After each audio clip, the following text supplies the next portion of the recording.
Hello സുഹൃത്തുക്കളെ, നിങ്ങൾക്ക് എല്ലാവർക്കും സുഖം തന്നെയല്ലേ? അപ്പോൾ കുറച്ച് നാളുകൾക്ക് ശേഷം മറ്റൊരു വീഡിയോയുമായി ഞാൻ ബാക്ക്. അപ്പോൾ കാര്യത്തിലേക്ക് വരാം. നമ്മുടെ ടോണി ചായനെ കുറിച്ചിട്ട് ഒരുപാട് പേര് സോഷ്യൽ മീഡിയാസിലും യൂട്യൂബിലും ഫേസ്ബുക്കിലും ഒക്കെ വളരെ മോശപ്പെട്ട രീതിയിൽ പറയുന്നുണ്ട്. പുള്ളി അനുകൂലിച്ചും ഒരുപാട് പേര് സംസാരിക്കുന്നുണ്ട്. ഒരു പർട്ടിക്കുലർ യൂട്യൂബറാണ് തുടക്കമുള്ളത്, എൻ്റെ ഓർമ്മ ശരിയാണെങ്കിൽ, ഞാൻ കണ്ട വീഡിയോസ് ശരിയാണെങ്കിൽ. നമ്മളിൽ പലരും സ്വന്തം പോക്കറ്റിൽ നിന്ന് ഒരു രൂപ പോലും മറ്റൊരാൾക്ക് സഹായിക്കാത്ത ആൾക്കാരാണ്. ഒരു അരിമണി പോലും വാങ്ങിച്ചു കൊടുക്കാത്ത ആൾക്കാരാണ് നമ്മൾ. ചാരിറ്റി പലരും ചെയ്യാറുണ്ട്. എങ്ങനെ ചെയ്യുന്നത്? പിരിവുകളെടുത്ത് ചെയ്യാറുണ്ട്. ഇതിനു മുന്നേയും പല സമയത്തും നമ്മൾ സോഷ്യൽ മീഡിയയിൽ ചാരിറ്റി ചെയ്യുന്ന ആൾക്കാരെ ട്രെൻഡിങ് ആയിട്ട് വന്നിട്ടുണ്ട്. എങ്ങനെ? അവർ ഒരു വീഡിയോ ഇട്ട് അവരിൻ്റെ ഫണ്ട് പിരിച്ച് മറ്റൊരാൾക്ക് കൊടുക്കുന്നു. പിന്നീട് പോകെ പോകെ നമ്മൾ അറിഞ്ഞിട്ടുകൊണ്ട് ഈ പിരിക്കുന്ന ഫണ്ടുകളൊക്കെയും കൃത്യമായിട്ട് മൊത്തമായിട്ട് അവരിലേക്ക് എത്തത്തില്ല. നമുക്ക് റീസെൻ്റ്ലി കുറേ കോൺട്രവേഴ്സീസ് ഉണ്ടായിട്ടുണ്ട്. പലരുടെയും പേരിൽ പല ഫണ്ടുകൾ പിരിവെടുത്തിട്ട് പലരും മുക്കിയ കഥകളൊക്കെ.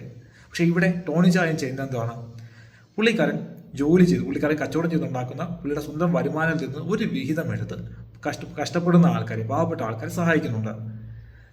അപ്പോൾ സ്വന്തമായിട്ട് ഒരു മുട്ടായി തുണ്ട് പോലും, സ്വന്തം ഏർണിങ്സിൽ നിന്ന്, സ്വന്തം സേവിങ്സിൽ നിന്ന് ഒരു രൂപയുടെ ഒരു മുട്ടായി തുണ്ട് പോലും മറ്റൊരാൾക്ക് വാങ്ങിച്ചു കൊടുക്കാത്ത ആൾക്കാരാണ് ടോണി ചായനെ കുറ്റം പറയുന്നത്.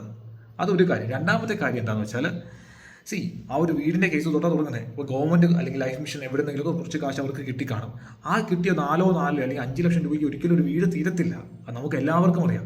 അപ്പോൾ ബാലൻസ് കുറച്ച് പുള്ളിക്കാരൻ കൊടുത്തിട്ടുണ്ടെങ്കിൽ അത് പുള്ളിയുടെ നല്ല മനസ്സ് തന്നെയല്ലേ?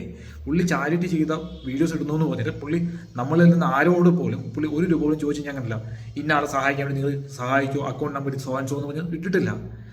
എൻ്റെ പൊന്ന് ഗൈസ്, പുള്ളിക്കാരൻ പുള്ളിയുടെ പോക്കറ്റിൽ നിന്ന് കാശെടുത്ത് മറ്റൊരാളെ സഹായിച്ച്, ഡിസേർവ് ചെയ്യുന്ന ആൾക്കാരെ സഹായിച്ച് വീഡിയോ ഇടുന്നത് നമുക്ക് എന്താ പ്രശ്നം? നമ്മളാരും പുള്ളിക്ക് കാശ് കൊടുക്കുന്നില്ലല്ലോ. പുള്ളിക്ക് ചിലപ്പോൾ ഫെയിം കിട്ടുന്നുണ്ടാവും, ചിലപ്പോൾ പുള്ളിക്ക് ബിസിനസ് ജനറേറ്റ് ചെയ്യുന്നുണ്ടാവും ആ ഫെയിമിൻ്റെ പുറത്തുനിന്ന്.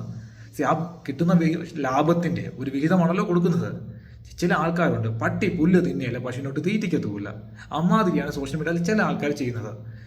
അത് ഭയങ്കര മോശമാണ് ഗൈസ്. നമ്മളങ്ങനെ ചെയ്യാൻ പാടില്ല. നമുക്ക് സഹായിക്കാൻ പറ്റി സഹായിക്കണ്ട, പക്ഷെ ചെയ്യുന്ന ആൾക്കാരെ തടസ്സപ്പെടുത്താതിരിക്കുക അല്ലെങ്കിൽ ഉപദ്രവിക്കാതിരിക്കുക. മേ ബി ചിലപ്പോൾ ഈ പോസ്റ്റിന് താഴെ അല്ലെങ്കിൽ വീഡിയോയ്ക്ക് താഴെ പൊങ്കാലകൾ ഉണ്ടാകാം. ഞാൻ എൻ്റെ വ്യക്തിപരമായ അഭിപ്രായമാണ് പറയുന്നത്. കാരണം ഈ ടോണി ചായൻ അല്ലെങ്കിൽ ആ ഒരു മനുഷ്യൻ വളരെ വൃത്തികേടായിട്ടുള്ള കാര്യങ്ങൾ ചെയ്യാത്തടത്തോളം കാലം, അല്ലെങ്കിൽ പുള്ളിക്കാരൻ ഈ സഹായിക്കുന്നതിൻ്റെ പുറത്ത് മറ്റുള്ള ആൾക്കാരെ എക്സ്പ്ലോയിറ്റ് ചെയ്യാത്തടത്തോളം കാലം പുള്ളിയുടെ കൂടെ നമുക്ക് നിൽക്കാം. നാളെ നമുക്ക് ആരെക്കൊണ്ട് ആവശ്യം വരും, സഹായം വേണ്ടി വരും, നമുക്ക് പറയാൻ പറ്റില്ല. നമ്മളോ ചെയ്യുന്നില്ല, ചെയ്യുന്ന ആൾക്കാരെയും തടയാതിരിക്കുക. ജസ്റ്റ് അത്ര മാത്രം. എല്ലാവർക്കും സ്നേഹം മാത്രം. Love you all.